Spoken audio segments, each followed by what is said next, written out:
Lalu Tuhan membuka mata saya untuk melihat. Ada darah yang segar dan mengalir di langit itu. Kemudian di tempat yang ada darah itu, muncullah bola bumi. Tuhan berkata, aku sudah membeli dunia itu dengan darahku. Muncul lagi peta Indonesia. Dan Tuhan berkata, aku sudah membeli Indonesia dengan darahku. Dan kemudian muncullah di tempat itu kota Jakarta. Aku sudah membeli kota ini dengan darahku. Lalu Tuhan berbicara selanjutnya. Doakan pemerintah, pemilu, dan gereja. Memang ada suara Tuhan. Memang Tuhan masih berbicara bahwa darah itu melambangkan pengampunan, pemulihan, dan segala sesuatu. Tetapi saudara, Tuhan juga mencari, adakah seseorang yang mau berdiri dan berdoa, mempertahankan negeri itu di hadapan Tuhan.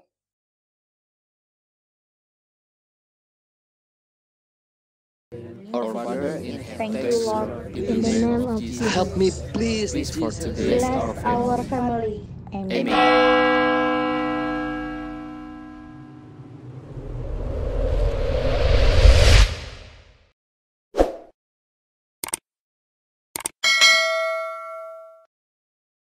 Haleluya, haleluya.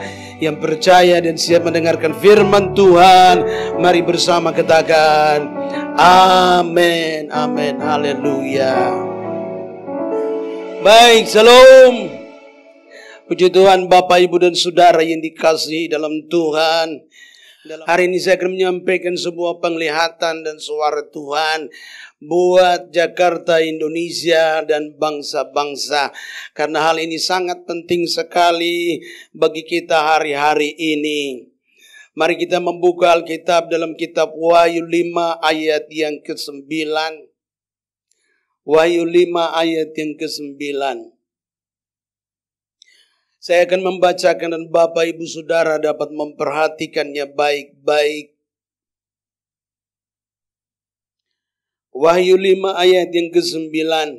Dan mereka menyanyikan suatu nyanyian baru, katanya, engkau layak menerima gulungan kitab itu dan membuka materai-materainya, karena engkau telah disembelih dan dengan darahmu engkau telah membeli mereka bagi Allah dari tiap-tiap suku dan bahasa dan kaum dan bangsa.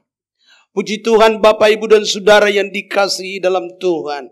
Sesuai dengan firman Tuhan pada pagi hari ini, maka saya ingin sampaikan sebuah penglihatan nyata. Pada sebuah penglihatan nyata pada bulan Juni tahun 1996.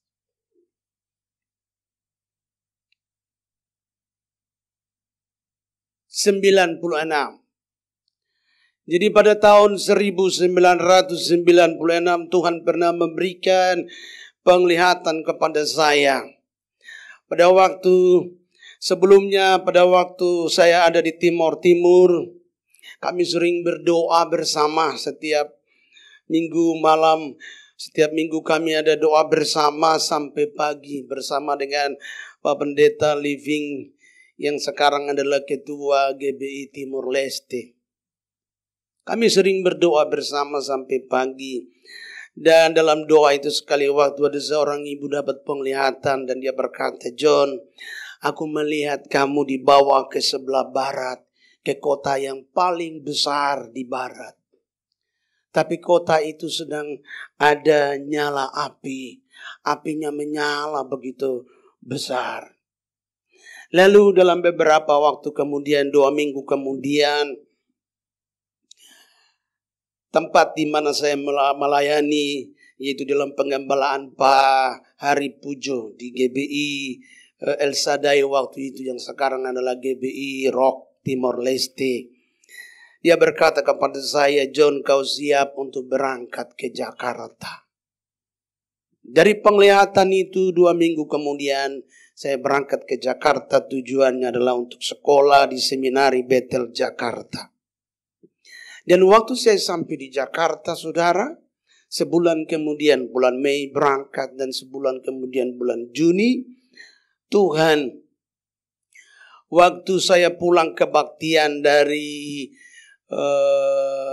Abelov Gunung Sahari. Saya pergi kebaktian di sana. Dan waktu saya pulang kebaktian siang-siang, matahari masih siang, itu sekitar jam 12 lebih. Siang-siang itu saya mendapatkan sebuah penglihatan. Di depan gereja Abelov itu ada rel kereta api Gunung Sahari. Setelah saya tiba di situ, tiba-tiba saya merasakan, saudara, bahwa saya sepertinya berada dalam sebuah akuarium, dalam sebuah kotak kaca, dan suasana lingkungan atau suasana hiruk pikuk daripada bunyi mobil-mobil, bunyi bajai waktu itu, motor-motor, saya mulai merasakan bahwa suara-suara itu tidak seperti kedengaran dengan baik lagi. Sebelumnya suara-suara mobil itu begitu kencang sekali, apalagi mobil, apalagi bajai itu bunyinya seperti itu. Tapi waktu suasana hadirat Tuhan turun memenuhi saya, seperti saya berada dalam sebuah kotak kaca, saya bisa melihat orang-orang yang ada berjalan, mobil-mobil lagi lewat, dan bunyi-bunyi berisik itu bisa saya dengar. Tapi pada waktu suasana itu hadirat Tuhan turun, maka kedengaran bunyi-bunyi itu kecil sekali. Suasana mulai berubah waktu itu. Dan saya tahu bahwa ini hadirat Tuhan. Karena beberapa kali Tuhan mau memberikan beban doa, selalu Tuhan beri tanda-tanda seperti itu. Hadirat Tuhan harus turun. Dan saya mulai merasakan ini ada sesuatu yang Tuhan mau bicara. Tuhan mau memberikan beban doa ini. Lalu saat itu saya berdiri sebentar dalam suasana seperti demikian. Lalu Tuhan membuka mata saya untuk melihat. Dengan mata telanjang saya mata yang terbuka ini, saya melihat sebuah penglihatan di atas. Di atas daripada jalan itu, di atas kira-kira 50-an meter di atas, di langit. Ada darah yang segar yang mengalir. Ada darah yang segar dan mengalir di langit itu. Saya melihat begitu jelas darah itu. Dan saya bisa merasakan seperti mencium bau darah itu. Bahwa ini persis, ini darah yang segar yang mengalir. Lalu sementara darah itu mengalir dengan begitu jelas. Kemudian di tempat yang ada darah itu, seperti slide, muncullah bola bumi. Muncullah bola bumi. Dalam bola bumi itu, begitu saya lihat bola bumi di tempat darah yang mengalir itu, lalu ada suara Tuhan berbicara kepada telinga saya untuk menjelaskan penglihatan itu. Suara itu pun secara audible dalam telinga kepada telinga saya. Jadi sementara saya melihat penglihatan itu, maka Tuhan pun berbicara kepada saya untuk menjelaskan penglihatan itu. Tuhan berkata, aku sudah membeli dunia itu dengan darahku. Sementara penglihatan itu ada di depan saya, dan juga suara itu jelas sekali di telinga saya, yang mengatakan bahwa aku sudah membeli dunia itu dengan darahku. Kemudian saudara, dari peta bola bumi itu, muncul lagi peta Indonesia. Bola bumi itu pergi, dan muncul lagi di tempat yang sama, di tempat yang ada darah itu tadi, muncul lagi peta Indonesia. Seluruh peta pulau-pulau Indonesia ada di situ. Kota-kota ada di situ. Lalu begitu peta Indonesia muncul, kemudian saudara, suara yang sama, suara Tuhan itu berbicara lewat telinga saya untuk menjelaskan. Dan Tuhan berkata, aku sudah membeli Indonesia dengan darahku. Aku sudah membeli Indonesia ini dengan darahku. Lalu kemudian saudara, di tempat yang sama itu, peta Indonesia pergi. Dan kemudian muncullah di tempat itu kota Jakarta. Peta kota Jakarta muncul di depan saya. Lalu dengan suara yang sama, Tuhan berbicara, aku sudah membeli kota ini dengan darahku. Begitu penglihatan yang begitu nyata muncul di tengah-tengah saya. Dari dalam hati saya, dari dalam perut saya mulai merasakan bahwa ada satu kesaksian, peneguhan tentang beban doa yang Tuhan mau taruh dalam hati saya. Lalu Tuhan berbicara selanjutnya, doakan pemerintah, pemilu, dan gereja. Selesai penglihatan demikian, selesai suara Tuhan bicara, doakan pemerintah, pemilu, dan gereja. Selesai Tuhan berbicara demikian, maka suasana hadirat Tuhan itu terangkat kembali. Tadi suasana hadirat seperti saya ada dalam kotak kaca. Hadirat itu. Sekarang suasana hadirat itu terangkat kembali ke langit. Kemudian saya bisa mendengar lagi bunyi-bunyi mobil yang lewat. Saya bisa merasakan baunya bumi karena panasnya bumi itu. Saya bisa merasakan kembali suasana bumi seperti biasa.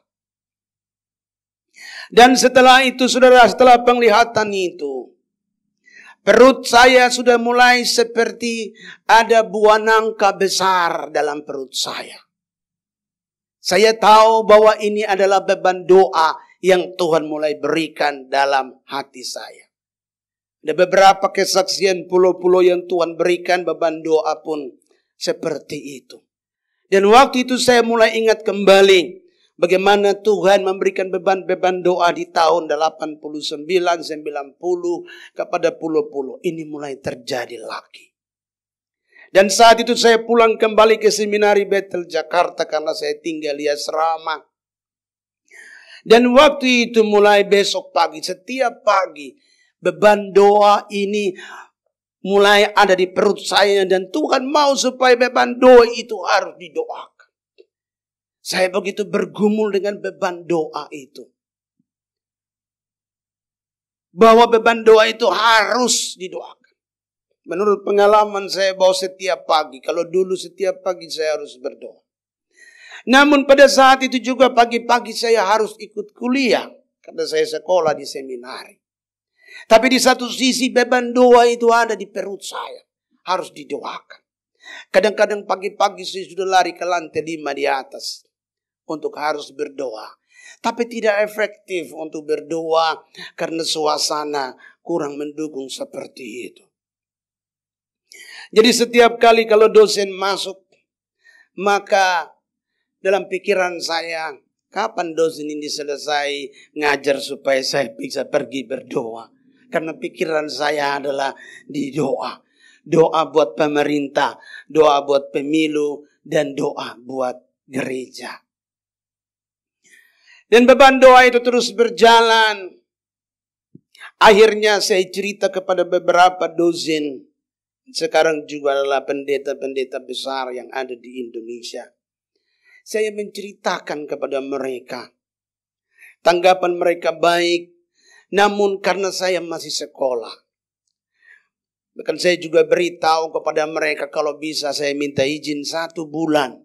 Untuk saya mau berdoa buat Indonesia. Namun dari pihak sekolah berkata bahwa kami tidak bisa memberikan izin kepada Anda. Karena ini sudah aturan sekolah. Jadi saya menunggu. Saya terus menunggu, berdoa pun dalam waktu yang sangat sempit. Berjalan waktu saudara dari bulan Juni pernyataan Tuhan itu. Dan seterus berjalan. Sampai kepada bulan September. bulan September itu PDI Perjuangan mulai pecah di Senen. Lalu Tuhan ingatkan saya tentang doa buat pemilu. Saya mulai ingat, berarti yang Tuhan katakan ini benar sekali. Bicara partai, bicara pemilu mulai goncang.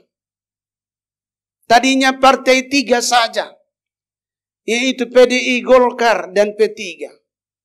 Sekarang sudah banyak sekali partai. Awalnya mulai dari bulan September itu. PDI Perjuangan mulai pecah. Dari PDI menjadi PDI Perjuangan. Saya ingat suara Tuhan itu. Wah, berarti ada kegoncangan. Ada masalah dengan pemilu. Lalu kemudian saudara, bulan November, mulai ada terjadi situ Bondo, gereja-gereja mulai dibakar di situ Bondo. Saya mulai ingat suara Tuhan. Tuhan suruh berdoa buat gereja. Berarti gereja mulai mengalami masalah. Akhirnya saya terus berusaha bagaimana supaya saya dapat izin untuk bisa berdoa. Izin sebulan. Tapi berjalan waktu, ada seorang pendeta yang datang ke ruangan saya. Itu masih di seminari. Beliau berkata setelah goncangan-goncangan itu, baru beliau ingat apa yang pernah saya sampaikan. Dan beliau datang di ruangan saya, beliau berkata, John, bagaimana dengan visimu? Dalam hati saya, air sudah di batang leher, baru Bapak tanya. Awal saya sampaikan, tidak ada yang siap untuk menanggapi pernyataan itu. Akhirnya saudara, bulan November, liburan sekolah, saya minta izin untuk pergi ke Bukit Doa Zaitun. Di sana saya berdoa sampai bulan Januari. Saya doa puasa sampai bulan Januari. Saya bawa buku petunjuk doa yang dulu ada Pak Royandi Huta Soit menulis buku doa itu. Di situ ada peta Indonesia. Di situ ada jumlah gereja di seluruh Indonesia dari setiap kota-kota. Di situ ada nama-nama yayasan Kristen. Di situ ada nama-nama pendeta yang harus didoakan. Dari kota-kota, dari Sabang sampai Merauke, Roti sampai Sangita Laut. Buku data itu saya bawa. Dan saya berdoa puasa di Bukit Doa Zaitun. Di gua juga, gua doa itu ada peta Indonesia. Dan di situ saya doakan peta itu. Saya mulai jamah seluruh kota sesuai dengan data yang ada di buku petunjuk itu. Lalu tiap hari, tiap pagi, siang, malam, pagi, siang, dan sore, malam doakan itu. Doa sampai bulan Januari, Desember, dan sambung lagi. Doa bagi Indonesia. Doa buat pemerintah. Doa buat gereja-gereja. Doa buat pemilu. Sesuai dengan perintah Tuhan itu, saya mulai mengambil waktu untuk berdoa. Dan kadang-kadang membuka puasanya saya sudah repot.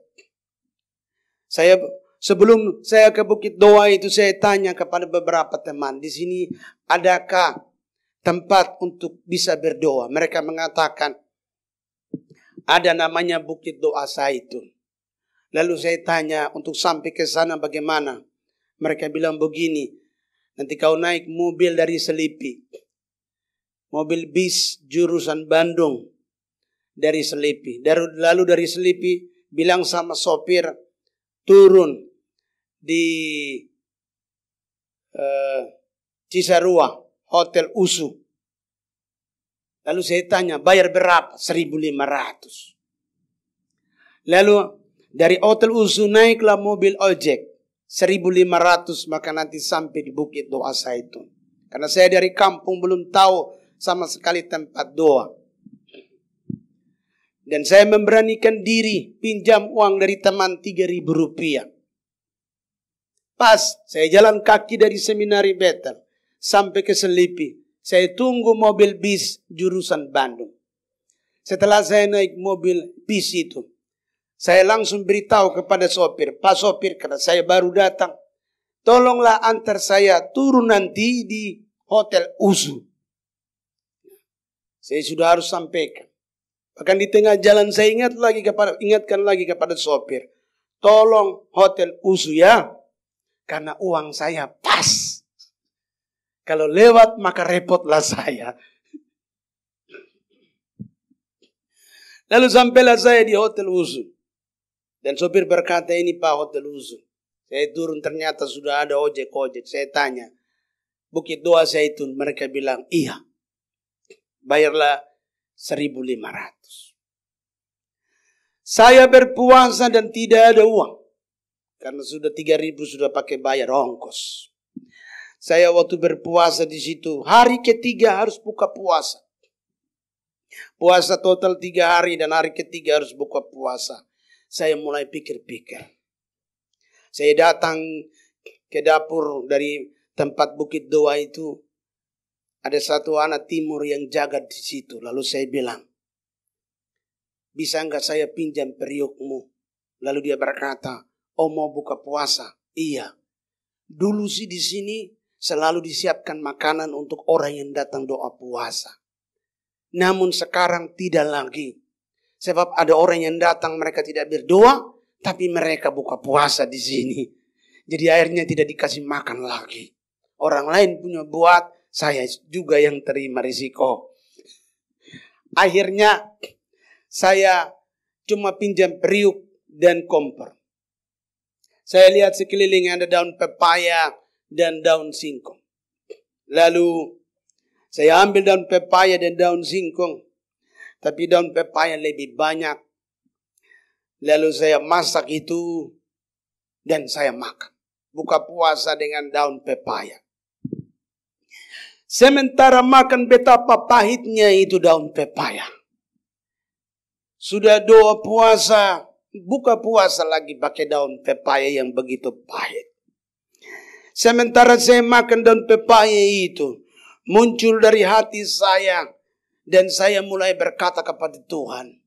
Saya tidak mengerutu, tidak marah sama Tuhan.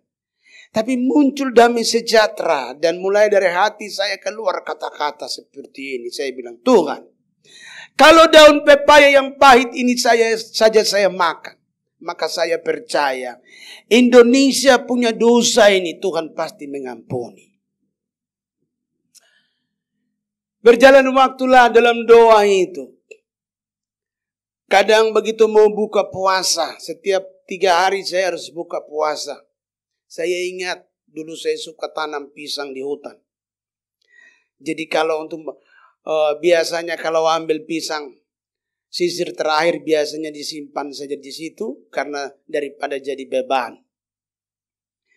Karena pikul dari gunung itu jauh.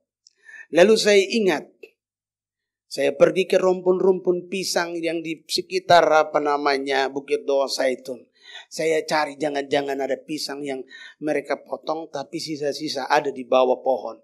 Begitu saya cari ternyata ada. Akhirnya saya buka puasa dengan pisang-pisang yang sisa-sisa itu. Sudah matang-matang. Ada saja cara Tuhan untuk buka puasa dalam doa seperti itu. Namun berjalan waktu Tuhan mengirim ada seorang teman dari Petamburan. Dia datang. Lalu dia bertanya, John, kamu sudah makan belum? Saya bilang, kau malaikat yang diutus oleh Tuhan datang. Sudah beberapa minggu doa puasa, tidak buka puasa dengan makanan. Sekarang kau datang. Lalu dia bilang begini, kalau begitu kita ke warung. Akhirnya kami ke warung, beli super mie, beli telur, beli beras. Jadi setiap buka puasa ada aja berkat Tuhan. Doa dan doa berjalan waktu. Terus sampai bulan Januari. Tuhan belum berbicara apa-apa juga.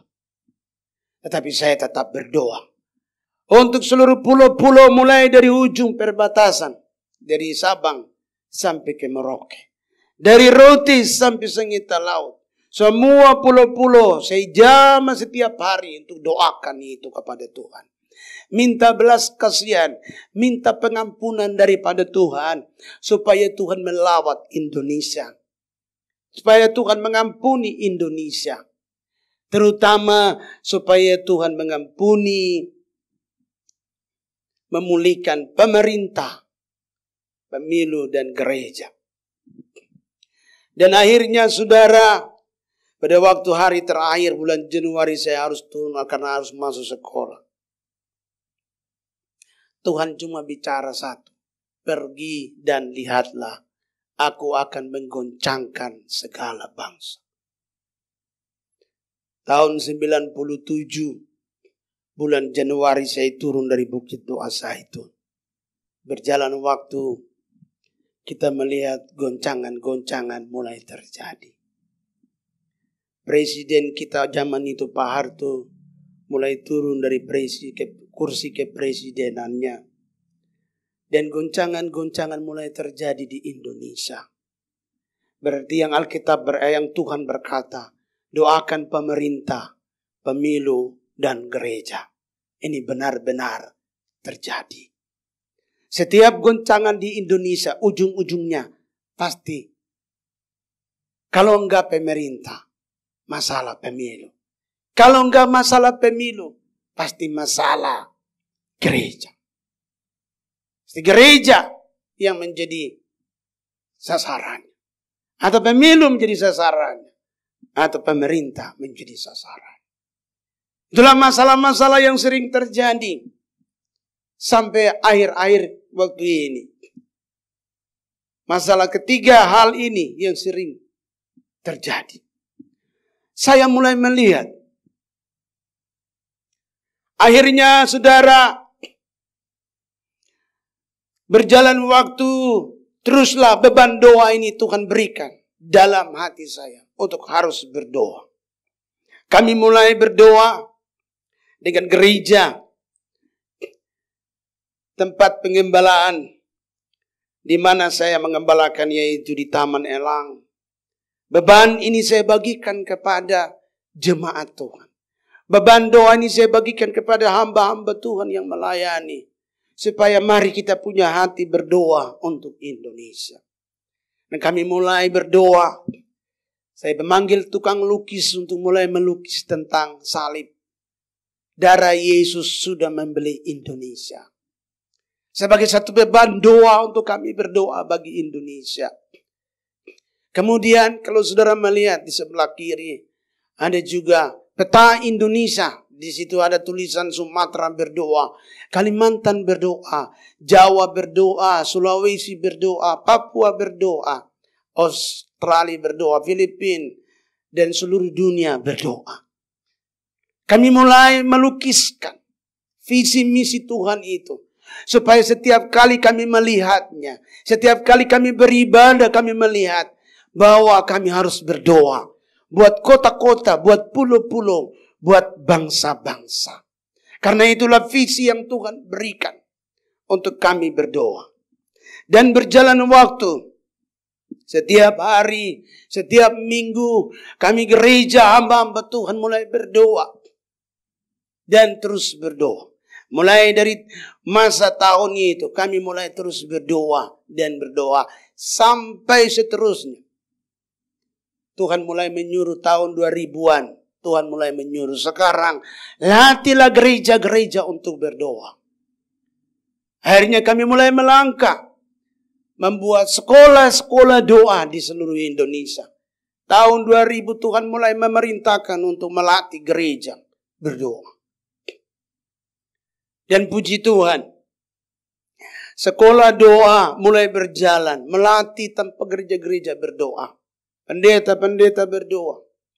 Dan sampai hari ini, sekolah doa, seminar doa, konser doa, bagi gereja, bagi kota, bagi bangsa, terus berjalan. Saya mulai melihat, kami mulai merasakan bahwa dari doa-doa itu, dampak-dampak perubahan sedang mulai terjadi. Tuhan mulai berurusan dengan pemerintah. Tuhan mulai berurusan dengan yang namanya pemilu.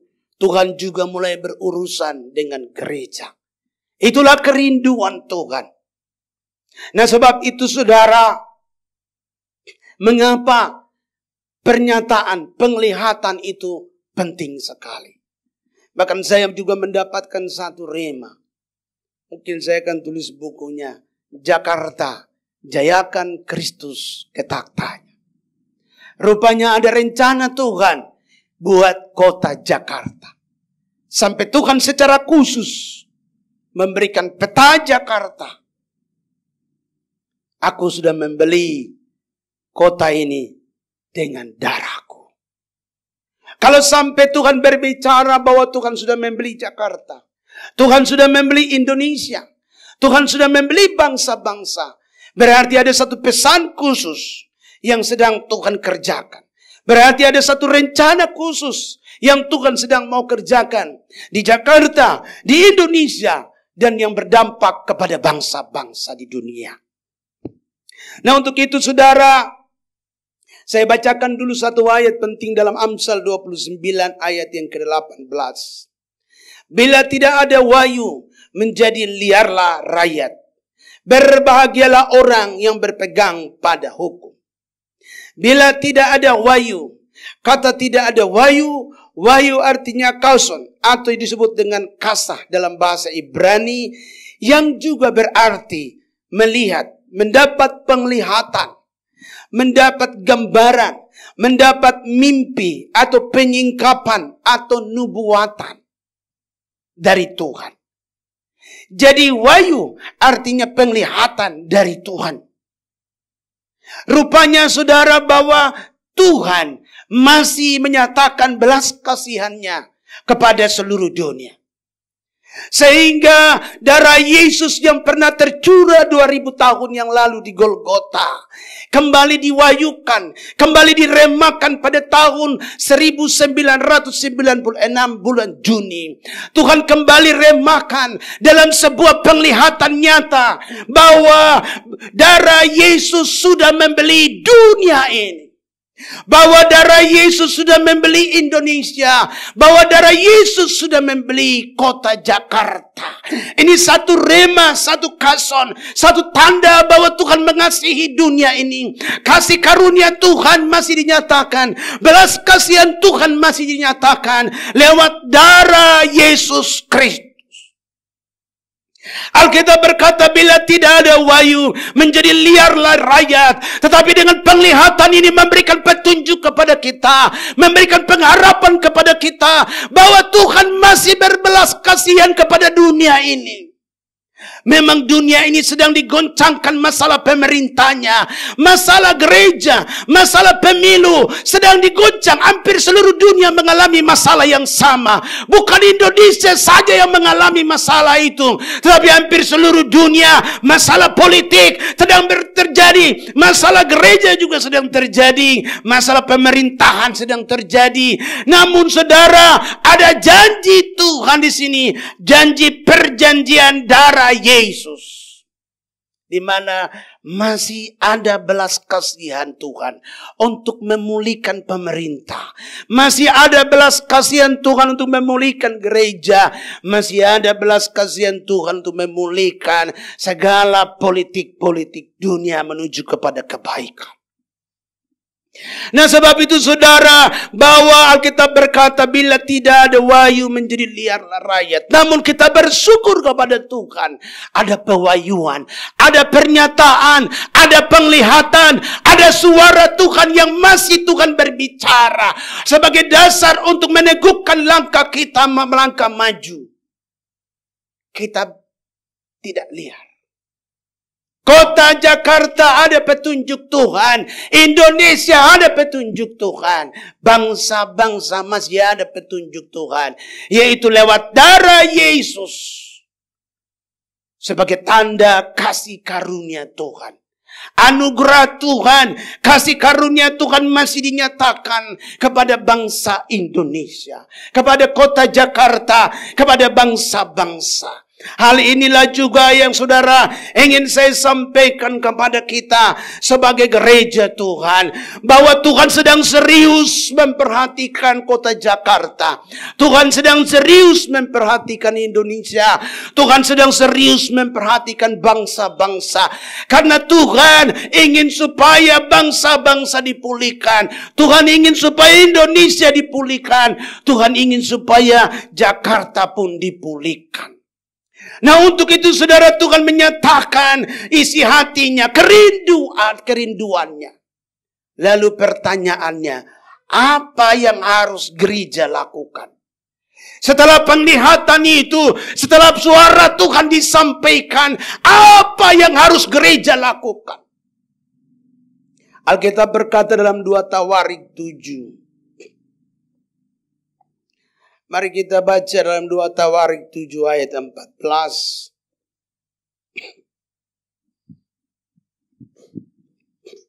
Dua Tawarik 7 ayat 14. Dan umatku yang atasnya namaku disebut, merendahkan diri, berdoa dan mencari wajahku, lalu berbalik dari jalan-jalannya yang jahat, maka aku akan mendengar dari surga dan mengampuni dosa mereka serta memulihkan negeri mereka. Jadi kenapa Tuhan memberikan pernyataan demikian? Lalu Tuhan berkata, berdoalah untuk pemerintah, berdoalah untuk pemilu, berdoalah untuk gereja. Inilah tugas kita sebagai gereja Tuhan. Inilah tugas kita sebagai orang-orang yang percaya yang ada di kolong langit ini. Tuhan memerintahkan kepada orang yang percaya Yesus. Tuhan memerintahkan kepada umatnya. Tuhan memerintahkan kepada gerejanya untuk mulai berdoa bagi setiap kota, bagi setiap pulau, bagi setiap negara di mana orang Kristen itu berada. Tuhan mau ada respon dari gereja untuk menangkap visi Tuhan ini, yaitu berdoa sungguh-sungguh. Tuhan rindu supaya gereja berdoa. Memang ada suara Tuhan. Memang Tuhan masih berbicara bahwa darah itu melambangkan pengampunan, pemulihan dan segala sesuatu. Ada, Tuhan masih menyatakan darahnya. Tapi ada tugas buat gereja, yaitu gereja harus berdoa sungguh-sungguh. Kitalah yang dipilih oleh Tuhan. Gerejalah yang dipilih oleh Tuhan untuk berdoa menentukan nasib kota. Gerejalah yang dipilih oleh Tuhan untuk menentukan nasib pulau-pulau. Gerejalah yang dipilih oleh Tuhan untuk menentukan nasib bangsa-bangsa. Nasib bangsa-bangsa ada di tangan doa orang-orang percaya. Untuk itu Alkitab berkata, dan umatku yang atasnya namaku disebut, yang atasnya namaku disebut, yaitu nama Yesus, merendahkan diri dan berdoa dan mencari wajahku, lalu berbalik dari jalan-jalannya yang jahat, maka aku akan mendengar dari surga dan mengampuni dosa mereka.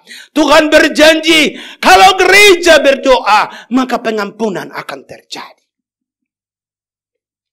Bukankah bangsa-bangsa ada begitu banyak dosanya?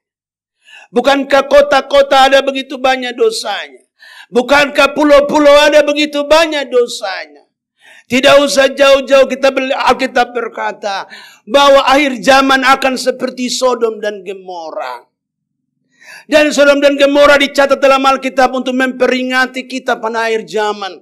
Bahwa keadaan akhir zaman akan seperti itu. Artinya ada penghukuman Tuhan di saat ada dosa yang memuncak. Baru saja kita mengalami satu peringatan Tuhan, yaitu di mana Palu digoncang begitu dahsyat. Palu mengalami goncangan yang begitu dahsyat. Hancur-hancuran kota itu. Di mana ada dosa pasti ada penghakiman Tuhan. Namun saudara, Tuhan berjanji bahwa ada darah yang siap mengampuni dosa. Ada darah Yesus yang siap mengampuni pulau-pulau. Ada darah Yesus yang siap mengampuni bangsa-bangsa. Untuk itu saudara, gerejalah tugasnya untuk membawa darah Yesus itu kepada kota-kota, kepada pulau-pulau, kepada bangsa-bangsa. Tugas gereja adalah membawa darah Yesus dan berdoa di sana, meminta belas kasihan Tuhan, meminta pengampunan Tuhan, supaya tidak terjadi penghukuman Tuhan yang berat bagi dunia ini. Paling tidak supaya manusia diselamatkan. Itulah kasih Tuhan. Itulah kerinduan Tuhan. Memang Tuhan datang dengan baju sirahnya. Tuhan datang dengan keadilannya. Tetapi saudara, Tuhan juga mencari, adakah seseorang yang mau berdiri dan berdoa, mempertahankan negeri itu di hadapan Tuhan. Alkitab berkata bahwa Tuhan mencari orang-orang benar untuk berdoa. Tuhan mencari gereja untuk berdoa, mempertahankan negeri, kota itu di hadapan Tuhan. Dan jika tidak ada orang yang mempertahankan atau berdoa untuk negara itu, maka murka Tuhan akan datang. Penghakiman Tuhan akan datang kepada kota, kepada pulau, dan kepada bangsa-bangsa. Itulah kerinduan Tuhan. Di mana di waktu-waktu ini Tuhan ingin sekali, Tuhan rindu sekali supaya gereja terus berdoa. Maka itu Alkitab berkata, dan umatku yang atasnya namaku disebut merendahkan diri dan berdoa dan mencari wajahku, lalu berbalik dari jalan-jalannya yang jahat, maka aku akan mendengar dari surga. Dalam situasi keadaan dunia sekarang ini, telinga Tuhan masih terbuka. Telinga Tuhan masih terbuka mendengar doa-doa kita. Jangan takut dengan masalah. Jangan takut dengan goncangan-goncangan yang datang kepada bangsa-bangsa. Jangan takut dengan goncangan-goncangan yang datang kepada pulau-pulau, kepada kota-kota. Memang sepertinya sedang terjadi dan juga akan terjadi selanjutnya. Tapi jangan takut, ada satu janji. Di mana kalau gereja, orang percaya berdoa sungguh-sungguh, maka Alkitab berkata, Tuhan mendengar dari surga. Tuhan masih peduli dengan doa-doa kita. Tuhan masih peduli dengan bangsa-bangsa. Tuhan masih peduli dengan kota. Tuhan masih peduli dengan bangsa Indonesia. Sebab itu teruslah berdoa. Tuhan masih mau mendengar doa kita. Kenapa Tuhan masih mendengar? Karena Dia mengasihi kita dengan darahnya. Dia mengasihi semua bangsa, semua pulau. Alkitab berkata selanjutnya, maka aku mendengar dari surga dan mengampuni dosa mereka, serta memulihkan negeri mereka. Mengampuni dosa mereka, serta memulihkan negeri mereka.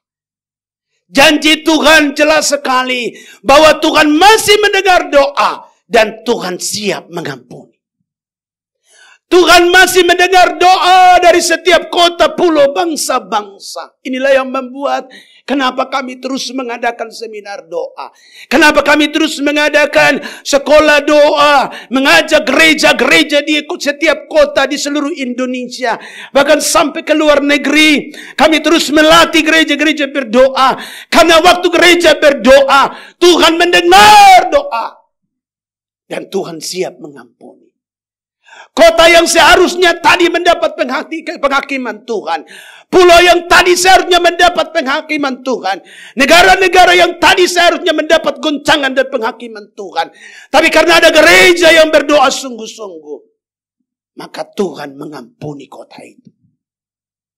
Maka Tuhan mengampuni pulau itu. Maka Tuhan mengampuni bangsa itu. Dan bukan saja Tuhan mengampuni, Alkitab berkata selanjutnya, dan mengampuni dosa mereka, serta memulihkan negeri mereka. Alkitab berkata, Tuhan memulihkan. negeri mereka. Tuhan siap mendengar doa, Tuhan siap mengampuni, dan Tuhan siap memulihkan. Inilah yang Tuhan kerjakan dalam satu paket yang disebut darah Yesus sudah membeli Indonesia. Darah Yesus sudah membeli Jakarta. Darah Yesus sudah membeli bangsa-bangsa. Di dalam darah Yesus itu ada kehidupan. Dalam darah Yesus itu ada pengampunan. Dalam darah Yesus itu ada pemulihan. Dalam darah Yesus doa-doa kita sampai ke surga dan terjadi pemulihan. Itulah kerinduan Tuhan. Jadi kenapa sampai Alkitab berkata Yesus, darah Yesus itu masih diwahyukan. Darah Yesus itu masih berbicara kepada manusia. Karena Tuhan ingin pemulihan terjadi. Berarti harapan kita ke depan masih ada. Masih ada harapan di mana Tuhan mau memulihkan segala sesuatu. Itulah janji Tuhan sebelum Dia datang yang kedua kali. Maka segala sesuatu akan dipulihkan. Gereja akan dipulihkan menjadi pengantin yang betul-betul dia tampil di hadirat Tuhan. Tuhan akan pulihkan segala sesuatu sebelum Dia datang yang kedua kali. Dan inilah waktunya sehingga Dia menyatakan darahnya. Dia mau supaya gereja berdoa sehingga pemulihan itu benar-benar terjadi secara sempurna. Ada bagian yang Tuhan hendak kerjakan, tapi ada bagian yang gereja harus kerjakan. Dan Tuhan minta gereja lakukan, Tuhan minta orang percaya lakukan adalah berdoa. Waktu saudara berdoa untuk kota, saudara sedang peduli dengan kota itu. Alkitab berkata, berdoalah untuk kota di mana engkau dibuang. Karena damai sejahtera kota itu, damai sejahteramu juga. Jika kita ingin melihat kita hidup di kota itu dengan damai sejahtera, berdoalah untuk kota itu. Jika kita ingin melihat satu bangsa hidup dengan damai sejahtera, maka berdoalah buat bangsa itu.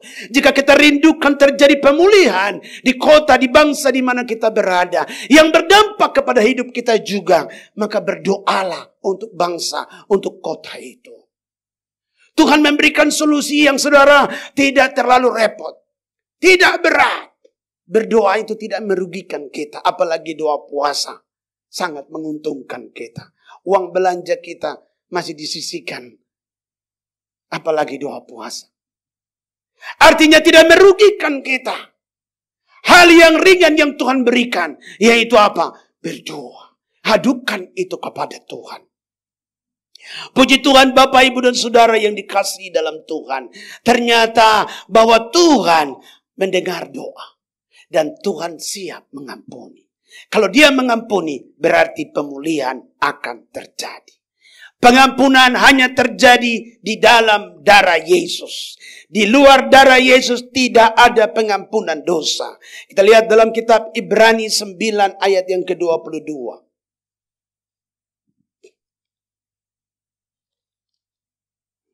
Ibrani 9 ayat yang ke-22. Dan hampir segala sesuatu disucikan menurut hukum Taurat dengan darah. Tanpa penumpahan darah tidak ada pengampunan. Pengampunan hanya terjadi di dalam darah Yesus. Darah binatang tidak bisa mengampuni dan menguduskan dosa manusia. Darah sapi tidak bisa, darah kambing tidak bisa, hanya menutupi dosa. Tetapi darah Yesuslah yang bisa menyucikan dan mengampuni dosa. Kota-kota bisa diampuni dosanya, pulau-pulau bisa diampuni dosanya, bangsa-bangsa bisa diampuni dosanya. Apabila manusia di kota itu, bangsa itu berseru kepada Tuhan Yesus, minta darah Yesus untuk terjadi pengampunan. Kalau ada pengampunan, baru bisa terjadi pemulihan. Tidak ada pengampunan, maka tidak ada pemulihan. Maka supaya terjadi pengampunan, maka harus ada doa-doa yang dinaikkan kepada Tuhan. Itulah caranya bagaimana supaya terjadi pemulihan. Jadi kalau kita rindu supaya Indonesia dipulihkan, jadi kalau kita rindu supaya Jakarta dipulihkan, maka harus ada doa. Minta belas kasihan Tuhan, minta pengampunan dari Tuhan. Lewat darah Yesus terjadi pengampunan. Dan kalau terjadi pengampunan, maka saudara akan terjadi pemulihan. Pemulihan tidak akan datang kalau pengampunan belum datang. Begitu pengampunan terjadi lewat darah Yesus, baru perubahan akan terjadi. Artinya bahwa saudara, pemulihan memang akan terjadi. Darah Yesus masih disiapkan. Kasih karunia Tuhan masih diperpanjang buat dunia ini. Kasih karunia Tuhan masih diperpanjang buat kota-kota dan bangsa-bangsa. Masih ada belas kasihan Tuhan. Untuk itu, saudara, pagi hari ini saya sampaikan lewat firman ini. Marilah minta darah Yesus. Mari kita mewakili setiap kota. Mari kita mewakili setiap pulau. Mari kita mewakili setiap bangsa-bangsa. Berdoa minta pengampunan dari Tuhan. Dan kita akan melihat pemulihan bagi bangsa-bangsa akan terjadi. Pemulihan bagi benua-benua akan terjadi. Amerika akan dipulihkan Tuhan. Asia akan dipulihkan Tuhan. Afrika akan dipulihkan Tuhan. Australia, Indonesia akan dipulihkan Tuhan. Kalau kita membawa darah Yesus, berdoa, minta pengampunan dari Tuhan. Saya percaya dengan pernyataan, penglihatan yang Tuhan berikan ini. Di mana bahwa tandanya Tuhan masih mengasihi kita. Masih ada pintu belas kasihan Tuhan. Tapi kalau Tuhan datang lagi yang kedua kali, maka dia akan datang dengan penghakimannya. Sebab itu, inilah waktunya untuk mari kota. Inilah waktunya kepada pemerintah-pemerintah. Inilah waktunya kepada bangsa-bangsa untuk datang kepada darah Yesus. Untuk datang meminta belas kasihan dan pengampunan. Maka Tuhan akan memulihkan kita kembali. Ini sedikit renungan bahwa saudara, hanya pengampunan dan pemulihan hanya terjadi di dalam darah Yesus. Di dalam nama Yesus. Dan jika gereja sungguh-sungguh berdoa seperti demikian, maka Alkitab berkata dalam kitab Wahyu, yang tadi kita baru baca tadi. Wahyu yang kelima ayat yang ke-9. Jelas sudah digenapi di sini. Dan mereka menyanyikan suatu nyanyian baru katanya. Engkau layak menerima gulungan kitab itu dan membuka materai-materainya karena engkau telah disembelih dan dengan darahmu engkau telah membeli mereka bagi Allah. Darah Yesus sudah membeli bagi Allah dari setiap suku-suku dan bahasa dan kaum dan bangsa. Inilah yang membuat kita terus berdoa. Sampai setiap suku, pulau, bangsa datang kepada Tuhan. Kasih anugerah Tuhan masih dinyatakan. Mari teruslah berdoa. Mari teruslah berharap kepada Tuhan. Saya percaya kita akan melihat pemulihan-pemulihan besar terjadi di Indonesia. Indonesia akan dilawat Tuhan. Kota Jakarta akan dilawat Tuhan. Yang berdampak kepada bangsa-bangsa. Jayakan Jakarta. Jayakan Kristus ketaktanya. Luar biasa. Mari kita naikkan satu pujian. Doa. Rumahku disebut rumah doa bagi segala bangsa. Haleluya. Jadikan aku Tuhan rumah doamu, agar semua suku bangsa datang menyembahmu. Jadikan aku Tuhan rumah doamu, agar semua suku bangsa datang menyembahmu. Mari saya ajak semua saudara dimanapun saudara berada, mari kita angkat hati dan berdoa. Haleluya. Kita menyambut kebenaran firman ini, bahwa di saat saudara dan saya gereja, kita berseru kepada Tuhan. Alkitab berkata, Tuhan mendengar. Dan kalau Tuhan mendengar berarti Tuhan mengampuni. Dan kalau Tuhan mengampuni berarti Dia juga akan memulihkan. Mari, apapun persoalan masalahmu di hari-hari ini, mari datang kepada Tuhan. Karena darah Yesus siap mengampuni. Darah Yesus siap memulihkan keadaan hidupmu, kerjaanmu, rumah tanggamu, kehidupan, bangsa, kota di mana kita berada akan dipulihkan oleh Tuhan. Percayalah bahwa Tuhan masih ada. Percayalah bahwa Tuhan ada bersama kita dan siap memulihkan hidup kita. Haleluya. Haleluya. Sekali lagi refnya saja kita naikkan pujian ini. Jadikan aku Tuhan rumah doa, agar semua suku bangsa datang menyembahmu. Amin, amin. Jadikan aku Tuhan rumah doamu,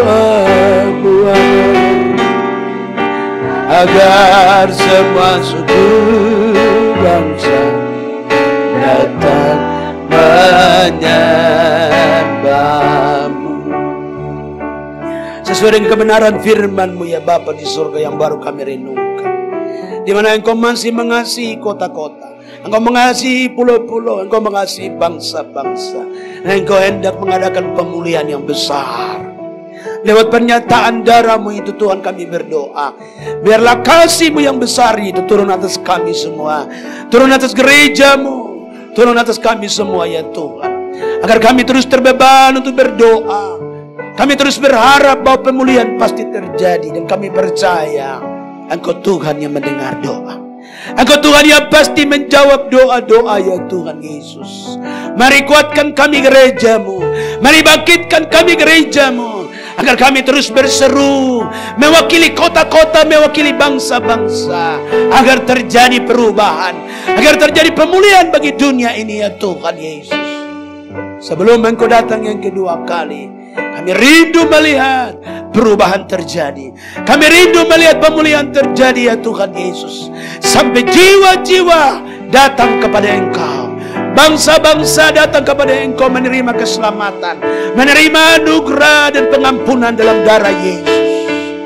Kami berdoa Tuhan, biar penuaian jiwa-jiwa itu benar-benar terjadi di dalam nama Tuhan Yesus Kristus. Haleluya, haleluya. Berkati jemaat Tuhan, berkati semua orang yang mendengar ya Tuhan. Dalam nama Yesus kami berdoa. Haleluya, haleluya. Semua pasukan-pasukan doa yang diberkati Tuhan, mari bersama katakan amin, amin.